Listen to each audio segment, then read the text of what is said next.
জয় বাবা লোকনাথের জয়, জয় বারোদির ব্রহ্মচারী বাবা লোকনাথ, জয় বিশ্বাসনাথ বাবা লোকনাথের জয়।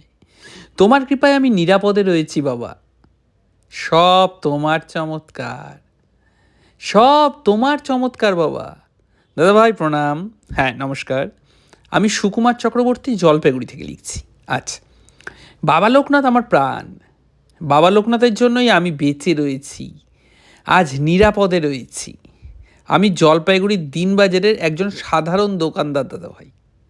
আমার বাড়ি বেগুনটারি, দোকান বাড়ি আর বাড়ি দোকান, এছাড়া আমি আর অন্য কোথাও যাই না। ব্যবসা ছাড়া বাবার কৃপায় আমার আর অন্য কোনো নেশা নাই। তবে প্রতি মাসের প্রথম সোমবার আমি লোকনাথ মন্দিরে গিয়ে বাবা লোকনাথের পুজো দেই। বিগত 24 বছর ধরে এর অন্যথা হয়নি। অবশ্য আমি দেই পুজো, এ কথাই বা বলছি কেন, স্বয়ং বাবার ইচ্ছে হয় বাবাই আমার হাত দিয়ে পুজো নেন। তা এইভাবেই বাবা লোকনাথের কৃপায় বহাল তবিয়তে আমার দিন চলছিল।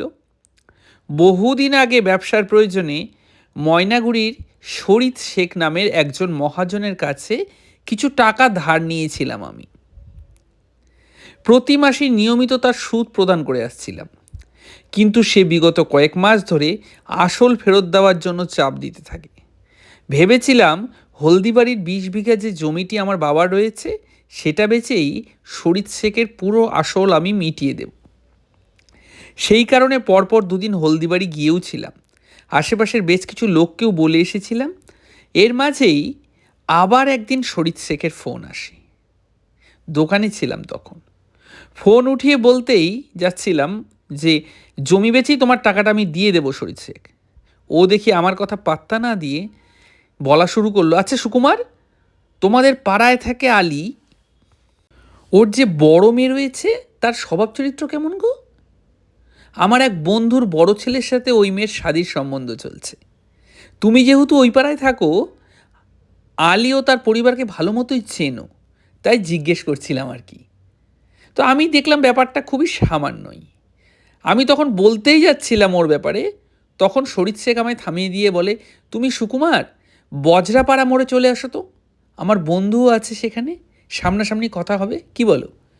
তো মহাজন বলে কথা, কি আর করা যায়, অগত্যা যেতেই হলো। বজরাপাড়া গিয়ে ফোন করলাম। বলছে, দেখো নীল রঙের একটি মারুতি ভ্যান রাস্তার বাঁ দিকে দাঁড়িয়ে আছে, ওখানেই চলে আসো। আমরা গাড়ির ভেতরেই আছি। আচ্ছা, তো এরপর আমি টোটো থেকে নেমে ওদের গাড়ির সামনে যাই। তো ওরা গাড়ির দরজা খুলে আমাকে ভেতরে এসে বসতে বলে গাড়িতে। প্রথমে আমি একটু আমতা আমতা করছিলাম, কিন্তু ওদের জোরাজুরিতে ভেতরে গিয়ে বসতে বাধ্য হই। ভেতরে ওরা ড্রাইভার বাদে 3 জন ছিল দাদাভাই। ওরা তৈরি হয়ে এসেছিল। আমি বসতেই গাড়ির দরজা তারা বন্ধ করে দেয়। দরজা বন্ধ হতেই ড্রাইভার গাড়ি ঘুরিয়ে দেয় সাথে সাথে। ভেতর থেকে শরীদ বলে ড্রাইভারকে, ময়নাগুড়ি চল, কাজ হয়ে গেছে। আমার তখন কাহিল অবস্থা। শরীদ শেখকে প্রায় হাতে পায়ে ধরছি, বলছি, তুমি আমায় কোথায় নিয়ে যাচ্ছ দাদা? আমার যে দোকান খোলা রয়েছে। কে শোনে আর কার কথা? ওরা ততক্ষণে গাড়ি ঘুরিয়ে দিয়েছে ময়নাগুড়ির দিকে। আমি আর অন্য কোনো উপায় অবশিষ্ট নেই দেখে একভাবে বাবা লোকনাথকে স্মরণ করতে থাকি। জয় বাবা লোকনাথ, তুমি আমায় রক্ষা করো। এদিকে দোকানও ফাঁকা, পাশের দোকানে একটি ছেলেকে বলে এসেছি শুধু। কি আর করা যায়, চিৎকার করেও যে কোনো লাভ নেই। একভাবে বাবা লোকনাথকে ডেকেই চলেছি শুধু। বুঝতে পারছিলাম না আমার বাবা লোকনাথ কিভাবে আমায় রক্ষা করবেন। শুধু বাবার প্রতি দৃঢ় বিশ্বাস ছিল আমার, যেভাবেই হোক আমার বাবা লোকনাথ ঠিক আমাকে রক্ষা করবেন। আর আমাকে অবাক করে দিয়ে সেটা হলো ঠিক তাই। হঠাৎ করে আমার মোবাইলে একটি অচেনা নাম্বার থেকে ফোন এলো। তো ফোনটি বেজে উঠতেই কি করব, ধরবো কি ধরবো না বুঝতে পারছিলাম না। মন থেকে বাবাই বললেন, শরীদকে জিজ্ঞেস করে ফোনটা তোল। ও ভেবেছিল আমি ওকে না বলেই ফোনটা ধরবো।